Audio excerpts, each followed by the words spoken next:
Here we go. Today on the Tom Kelly Show, as I get into total comedian hosty character, I am in Las Vegas, Nevada, in the back of a white van with J.P. Lambiase. He is YouTube famous. He had a hit YouTube show. What was the YouTube show? It was called Hellthy Junkfood. Hellthy Junkfood, and now he has Where is JP, which is the one we want you to subscribe to. My friend, comedy club owner, Bunkers comedy club owner, Joe and Margaret Sanfilippo. I met them for breakfast today, and suddenly it was like they were setting me up on a damn comedy date. There's so much to talk about. This man had it all. He was a YouTube star, and then broke up a relationship with his fiance, and the relationship collapsed, and then she took all the YouTube passwords, and he went back into stand-up comedy and bought a van. There's just... I should be more well-researched for this, right? Is that fair? Like, you're a big show. I mean, hey, like, no, you have not fans. at all. No? No, I think that, like, there's so much content on the internet that you can't watch everybody. Same with, like, hey, do you see that Netflix show? And you're like, no. Have you seen that show on Hulu? No. Okay. But you watched I have a whole recap of my life, and you got to watch that. And I love that I made it because it makes people get the gist in the short period of time. Right. It's like the Reader's Digest version. Well, okay, so the long story short is you're a stand-up comic. Yes. You've been on Kill Tony, which is the ultimate semi-virtual, or not the semi-streaming YouTube comedy show. Yeah, it was a great bridge between what I did and what I'm doing now. Okay. I mean, we have to figure out, because my fan base are kind people looking to reinvent their lives when the show's at its base. This is, by the way, if you're new to the show, this is the Tom Kelly Show, the podcast where one stand-up comedian, Tom Kelly, his life fell apart, and I'm getting back to having fun in life. And I'm working at a TV show called Lucky 13 with Shaquille O'Neal and Gina Rodriguez. It's a game show that'll start premiering on ABC in July. And I have a day off and had lunch, and then I'm meeting you. And good God, man, you are, I don't know if you're a hot mess or living my dream life. So I guess for people who have never met you, let's start with the beginnings of you. Who are you, JP?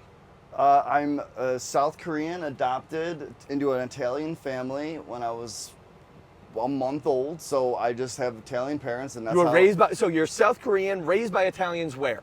In upstate New York, Rochester, New York. What town in Rochester? I know the area. Oh, you do? West Irondequoit, to be specific. Okay, I don't know it that well then. Never mind. So back to you. So then you went to college. How old are you? I'm 41. Okay, so we're close enough in age. I'm 48. So then you eventually, at some point, you go to college, blah, blah, blah, and you start this YouTube show with your fiance. Yes. What was that? Well, I was doing mechanical engineering. I went to RIT and graduated. Oh my God, so you're actually smart and you're living in a van. Let's put that in a pocket, okay? Right? Yeah. Okay, but you went to RIT. Yep. For what? Mechanical engineering. That's hard to get into. A lot of my friends are nerds. That's a big deal. Yeah, kind of weird, oddly clicked. I was a C student in high school, but I was an A student in college. Okay. So I was like a late bloomer.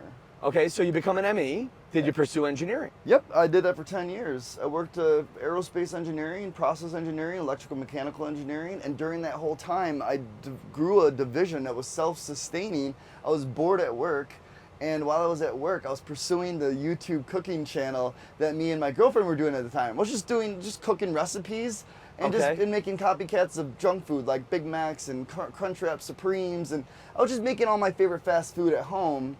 And at work, I would script and I would talk to all my coworkers, and I was slowly growing. So very slow organic growth, 3 years from 0 to 100,000 subscribers. Took 3 years to get to 100,000 subscribers. So you built a YouTube show with 100,000 subscribers. Most stand-up comics would be happy with that. You're dating your co-host, which is honestly one of my fantasies. You're in a power, but you're in a power couple. We were 100% a power couple. We did spend way too much time together because of business and work. So when we hit 100,000, I still wasn't full time. And you're recording this show where? In New York? In New York, in a small town in central New York. It's Oneonta. I know Oneonta. Yep, between Binghamton and Albany. Okay. When we hit 100,000, we still weren't really making any money, maybe about $2,000 a month. Okay. But you have a fan base that feels good. People are commenting. Well, people are watching what you're doing. I was happy every milestone. 10,000 I celebrated, 50,000 I celebrated. But around 100,000 we get the play button. So it was really cool. But my boss started to pick up, like chatter got crazy at the engineering job, where they're like, dude, this dude's, I like to tell the story like I'm like Iron Man. I got taken by like terrorists. I worked to make bombs. And then I secretly was building a machine that got me out of it. Okay. Yeah. And they kind of all knew. And at that point, I gave them options. Like, I'll do part-time. I'll do consulting. So your boss found out you were doing a YouTube show, and the boss felt that your work in YouTube was distracting from your real job. Yes. Okay. Was that accurate? Well, no, because I was bringing in revenue. We had contracts that came in. Like I said, it was kind of self-sustaining. You were so you basically set up a department, and the department was making money. Yeah, if they had issues, I'd have to go in and troubleshoot. But because I was able to fine-tune the processes, it was a well-oiled machine. So you basically eliminated the need for you to do daily work. Yes. And now you're doing YouTube on the side, and your boss is like, dude, we need you to do daily work. And he was kind of like the Godfather. It was a small family-run business. He's like, you're dead to me. Like, he was basically just He was hurt that you had a side hustle. He was hurt. And he's like, I'm like, I want to do part-time. I don't want to drop this division. He goes, you're either full-time or none. You're either full-time or none. And I said, well, because you made that, make me make that decision, unfortunately, I have to leave. But wait, how much money were you making on the YouTube at that point? Not enough. Maybe like 30,000 a year. So you were that passionate about your stupid little YouTube cooking show? Yes, I was. And your fiance, was your fiance making money, or was she your fiance even yet? No, she wasn't even my fiance yet. So your girlfriend now, she's not making money. She worked at the radio station, and she ended up having to almost get fired because we did a sponsorship, and she was selling radio ads, and it breached her contract. What company was she at? Town Square Media. Yeah, there you go. And those are the companies that would do stuff like that. Yeah. No, but what happened was she was double dipping, sort of, or it was perceived as double dipping? It was a stupid sponsorship. It was a selfie stick for $100. And they're like, you can't do that. And so she quit to get a paralegal job, hated it, then became a bartender. And so she was able to make some money. But when I quit, I told her, I said, this is the day that I'm going to proposition. She goes, what are you going to do? I'm like, well, we're going to do what we said we're going to do. If I quit or still have my job, we're going to go see Creed, the movie Creed, in the movie theater. Creed 1. Yep. It was December 15th, 2015. Okay. And did Creed inspire you for anything? No, we just were like, let's go to the movies. Okay. So now here you are. Both of your careers are a mess. You have some sort of following on YouTube or yeah. social. Oh, yeah. Back then, 100,000 was a lot, too. 100,000 still a lot, dude. Yeah. Okay, but now here's the thing. What makes you double down and do it? You know what I'm saying? Like you both cared enough about this stupid dream that wasn't making you any money. Yeah. To pursue the dream. Yeah. And then what happens? What happened was... Because usually that's the beginning of the relationship falling apart, but this is where you start growing together. Oh, yeah. At this point, I'm like, it was just do or die. It was like a fire was lit under like both of our asses to be like, we got to do this. We can do this. We had the momentum going already. Right. Because the snowball momentum was happening. It's not like the channel was dying. The channel was in like this blossoming moment of growth. So for us to literally quit everything and focus 100% on the channel, within 6 months, we exploded from 100,000 to 1 million. In 6 months. Okay, now I'm going to give you some credit here. First of all, after watching the recap of your life, you don't just do what I do, which is let me just get a couple of iPhones and do an audio interview. You do a show. You're producing a reality I want a real show. So a lot of the people who consume my podcast only listen to it. Describe what your YouTube show is, or was and is now. We went through several iterations of what food could be. We cooked at home. We're home cooks showing simple recipes that evolved into making giant versions of food, and then did test kitchens, culinary science videos where we made like edible water bottles and crazy stuff. And then we were like, let's travel the world and become Anthony Bourdain, but for the junk food version. So we went to McDonald's in every country, Burger King in every country, a Taco Bell showcasing that, and then eating crazy weird food. And then when COVID happened, we started recreating restaurants in our apartment and did like pretend DoorDash, and we just kept getting more and more creative with it, and it kept getting bigger and bigger and bigger. And then finally we got like bought by this big company, and it turned all corporate. And then that's when like I think the audience could totally see my passion like kind of just fizzle out. Okay, now along this thing, we're missing a few steps on the road here. You're building up this whole YouTube show. You guys are into it. Yeah. You somewhere along the line, you propose to this girlfriend. Yes. Okay. You create a brand name that gets bought by a company that makes what? Some form of health food. No, the brand, what they do is they take your YouTube and they pimp you out on Facebook, Snapchat, TikTok, Instagram, places where we weren't getting monetized or getting money, and then they take a 50% split of that. Okay, so you're making money. How much are you making at this point? On the YouTube? On the YouTube and the pimp. Oh my God, a lot. You know, it's funny how everybody's always willing to say when they're making $2,000 a month, Yeah. but they won't give me a number when they're actually achieving their dream. It's kind of like $10,000 a month? I think it's one of those YouTube, like we all live in like this YouTube Illuminati where we don't really talk about it. Okay, I don't want to. I'm going to push for a number. Uh-huh. You don't have to give it. But what I want to point out is you're making enough to make money. I can give you examples of other creators, so I don't put myself into that. But I do know that. Come on, I'm having my Barbara Walters moment, and you're not letting me pull stuff out of you. A lot of creators I'll just give sponsorship alone. Sponsorship for TikTok and Instagram for a while, we're paying creators $10,000 to $20,000 a video, right? And you're doing one a week. And I'm just saying that some, like, yeah. So you're making more than $100,000 a year? Fair to say? Well, yeah. More than $200,000 a year between the two of you? Yeah, it was doing really well. Okay. And then No, because I'm gonna more than you were. Okay, here's a more polite way to say it: more than you were making as an engineer.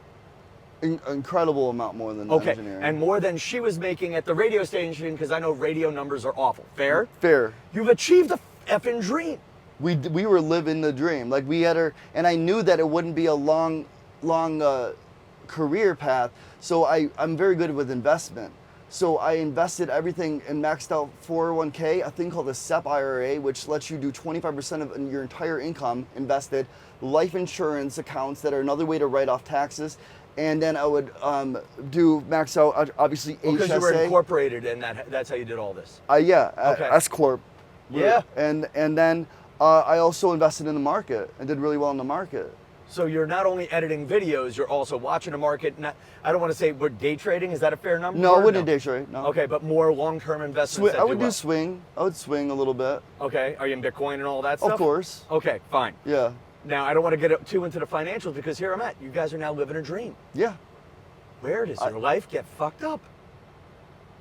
I guess I don't know. She didn't ever want to get married. She got engaged, but she kept saying, I don't ever want to get married. My parents got divorced, and I don't want to go through that. I don't want kids, and I wanted kids.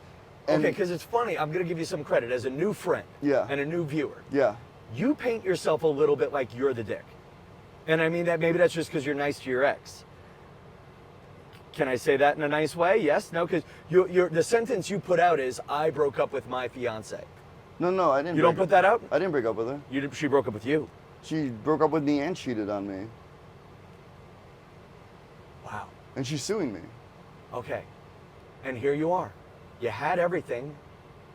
Her mom was like, take him for everything he's worth. And I think her mom's a really bad influence because her mom sued her dad for 15 years for false allegations. So he just spent money in court having to prove his innocence for 15 years. Just spending money after money after money after money, when after all that's said and done, he's innocent. So here's what I love about you, is you're almost Britney Spears. And it's funny to say that in Vegas. Jesus. Well, in a good way. Who's the dad? I guess I'm your conservator for the rest of this interview. I am Jamie Lynn Spears, and I'm going to get ruined for talking about this. But you built something up with this woman, and she cheated. And I don't want to knock her. I don't even know her name.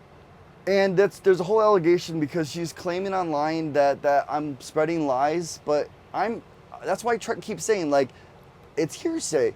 All her friends took me out to dinner, bought me a $250 bottle of wine, and said that she was cheating on me for over a year. So I'm like, whatever, like, shit happens, I get it. But like, I never once went online and spread that lie. I made a joke on stage saying she left me for a couple of blank, because I have a bunch of jokes about it. Okay. The real narrative here is, when she locked me out of my YouTube account. Okay, and that's what I'm going to say is you guys set up a YouTube. You guys, for whatever reason, you broke up moderately amicably. Yeah. And then one day, everything you built together, the YouTube passwords changed. Yeah, they changed. And this is the narrative. and this is what everyone will understand and can see if they just go online and look. The minute she locked me out, she posted a video saying, "Everyone, we broke up." She did the announcement video without me. Then right after that, she uploads a video of her in Jamaica with a bunch of dudes. So guess what the comment section is? "Julia, what are you doing? Why would you post a video about us breaking up and then posting a video of you in Jamaica? You're painting yourself this narrative. Whether it's true or not true, I wouldn't have done that." Okay. Now, I don't want to get too into the allegation so I don't get sued either.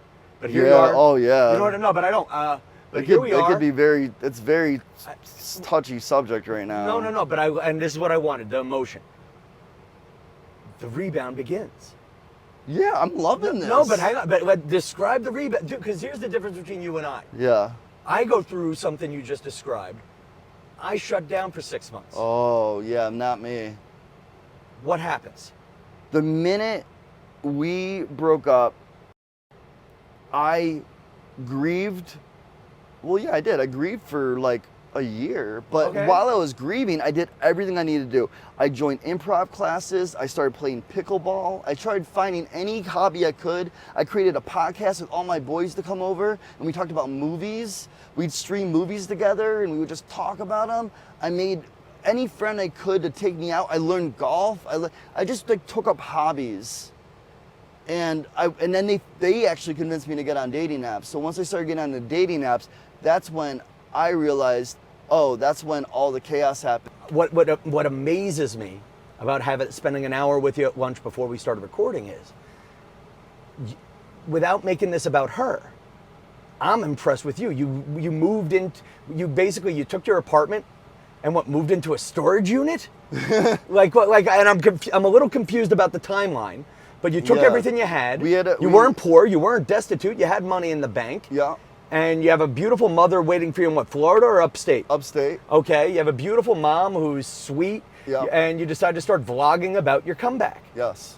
And that's what I want to talk about. If there's one thing the Tom Kelly Show's about, it's about having fun Yep. and comebacks. I want to hear about your comeback. Yeah.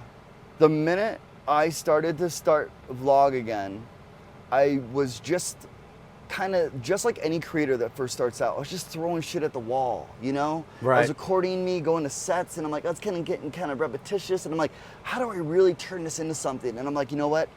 Once this house sells, I'm free. I'm free of the house. I'm free of those responsibilities. And I was just in purgatory waiting for that house to sell so I can get on the road, like you saw, and just see the world, put myself out there, and have zero plan. I had zero plan. But I knew that would be good content, having no plan. Having a plan is too structured. I wanted just random chaos to come my way. Good stuff, bad stuff, hard stuff, easy stuff, networking. I wanted it all. So I just got on the road and said, we're just gonna go. And the small goal I set was, I'm gonna get on Kill Tony. And I affirmated that before I even left. I'm gonna go to Austin, I'm gonna sign up until they pick my name out of that So you bucket. put your stuff into a storage unit for real. Yep. And you bought this van. I started with the Tesla. Okay. You lived in a car. Yeah. Dude, you lived in a battery-powered car. Yeah. Now, my It's friend probably Nikki very unhealthy. Delbenthal has this whole van life blog where she graduated from a Prius to something not unlike this. You graduated from a Tesla, and you were talking about how long were you in a Tesla? How long were you living in a car? I probably could only do it for about two months, and then I'm like, this isn't sustainable. Because it was looking really scary, some of the videos I saw. It's not sustainable. I run my life efficiently, and I'll tell anybody, if you have to live in a car, you have to live in a car, but it's very inefficient to get work done, because every day, if I lived in an apartment, I could wake up and start working. Every day I'd have to wake up, clean up, find a place to camp, find a place to work, and then after I get all ready to go, it's like noon. And I'm like, man, I can't do this. And then when I didn't get on Kill Tony right away, I'm like... So you're now in a car in Austin. Yeah. And when I didn't get on Kill Tony right away, I'm like, I'm stuck here now. Because my goal was to get on the show. I'm like, I can't keep living in this car. So then that's when I signed a lease, got myself a studio apartment. And then I spent all the casino money to turn it into a comedy club. So that's the other one. In the video, you gambled your last $50 at a casino. Yeah. And Okay, so like you had what, $200? $200 because I have a rule when I gamble. I go in with $200. If I lose it, I leave. Okay. And that's it. But you went in, you Yep. spent $140 on the room. Yeah, well, I went in and won. So But hang on, but you had $200. Yeah, but I profited. The room is separate. Yeah. Okay, because the way you put it in the clip, it sure looked like you took the last $60 of your 200 and made a lot of money. 200 profit. So I went in with 200 because I wanted to make enough money to stay at a hotel room. So I made 200 with my 200. Gotcha. Yeah. And then the next day you started making more.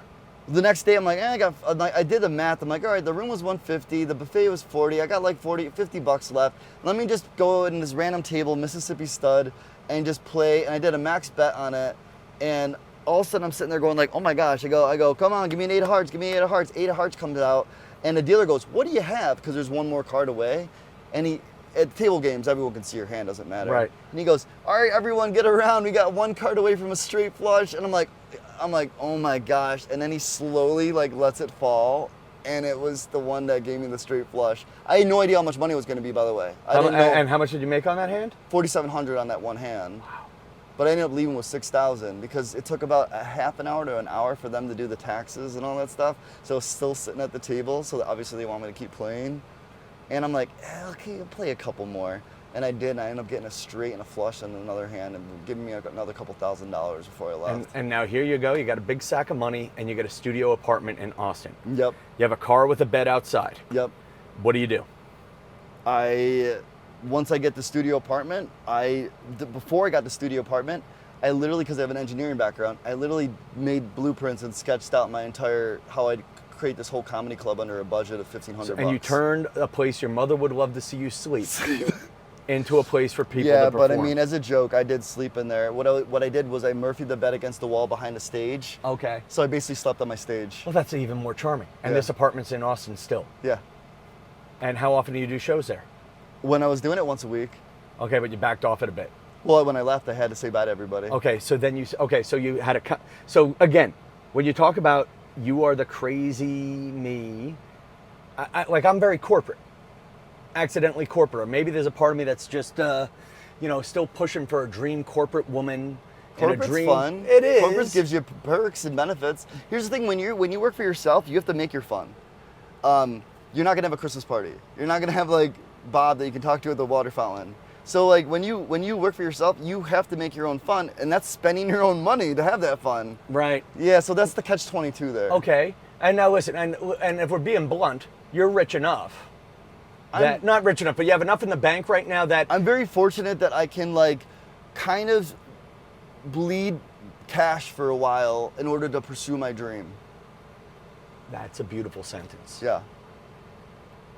Build on that. And I'm gambling with the belief in myself. But now, and just because we were talking about real gambling before, now you're just gambling with your time. I'm gambling with my time, with your 40s, with your youth, with my money, and yeah, that's what I'm gambling with right now. What does that mean? It means that you got yourself on the Kill Tony. I'm not doing a side. I don't really have a side hustle. You know what I mean? So I'm not really making any money. So what it means is that I am literally going all in on the belief that I can do this again. I can rebuild. But me alone. Okay. And my personality, not food. And now because think about it. People did subscribe for me, her, and food. Now it's just me. So like with me, some of my success is people don't love me. Exactly. They love what I'm talking about. Exactly. And that hurts my feelings. It could. Okay, or not even hurt it does. It hurts my feelings.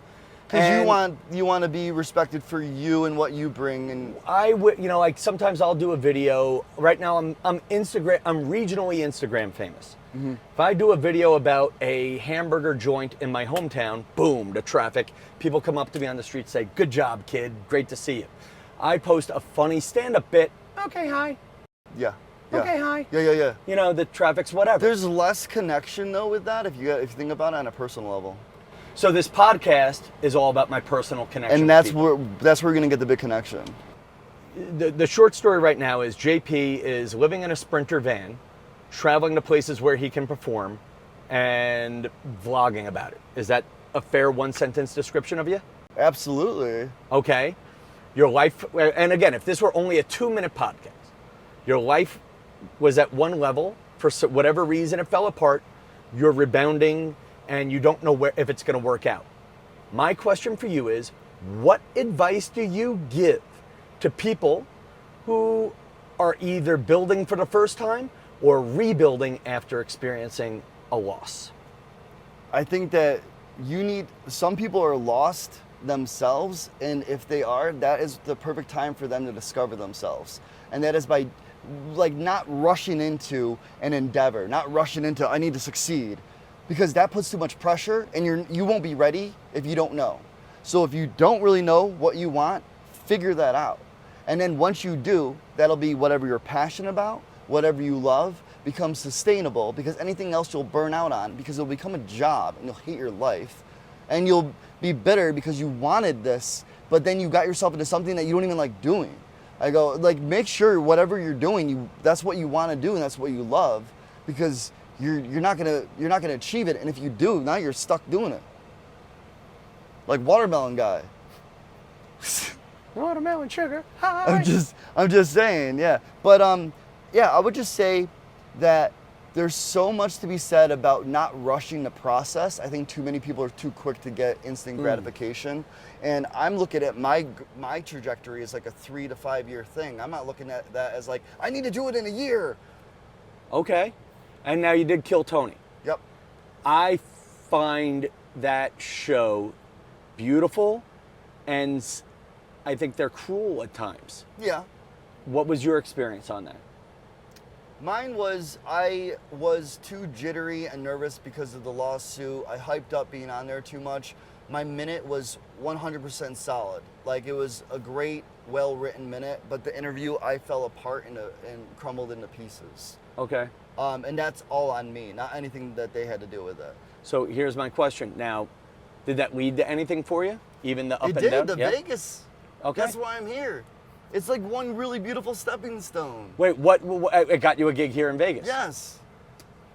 It only needs to be one little thing, too. It doesn't even have to be anything great, because what got me here pushed me to get the van and decide that, like, I can't do the car again, and I don't want an Airbnb and hotel.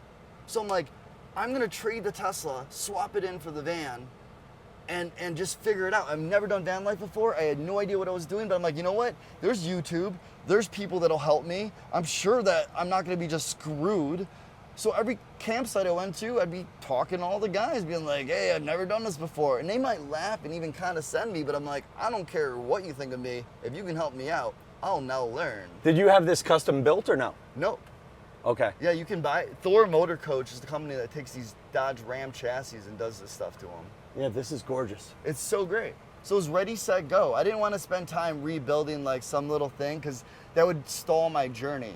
You know, like getting a van and then custom doing everything. I'm like, no, I need to get on the road, and I need to get on now because I got a show on the 14th. And that's how quickly I got it. It was very impulsive. And do you feel safe sleeping in this at night? Delusionally safe, yeah. At first I was a little scared, but then, like, again, like, you know how you get comfortable?